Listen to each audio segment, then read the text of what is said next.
Siamo qui con Arcangelo Murzio, consulente per l'Anci Veneto in tema di esercizi commerciali. Caro Murzio, cosa cambia con la nuova programmazione fissata dalla legge e che ruolo può avere l'Anci nel dirigere i comuni?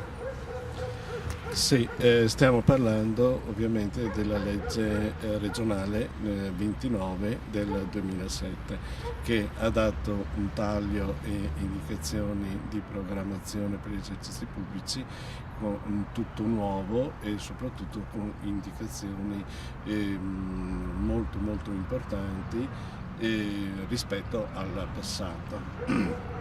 Per cui ogni comune deve unirsi, deve darsi questo piano, questa programmazione per gli esercizi pubblici basato su indicazioni, su valori, su parametri completamente diversi rispetto al passato. Può dire quali sono i parametri principali, insomma, dove cambia maggiormente anche per capi? Sì, in realtà sono state sposate tutte le indicazioni europee per quanto riguarda la programmazione, quindi determinati paletti di carattere particolare del passato non ci sono più.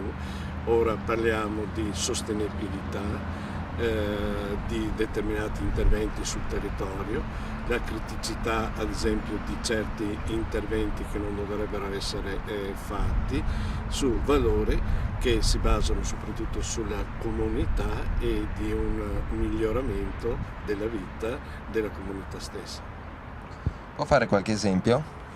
Esempio, ad esempio quando parliamo di sostenibilità parliamo ad esempio delle situazioni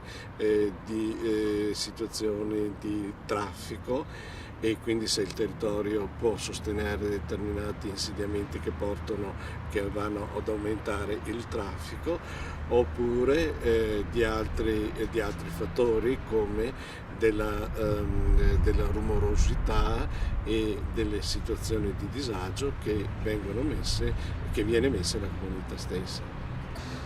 E il ruolo dell'Anci quale può essere in questa fase di cambiamento?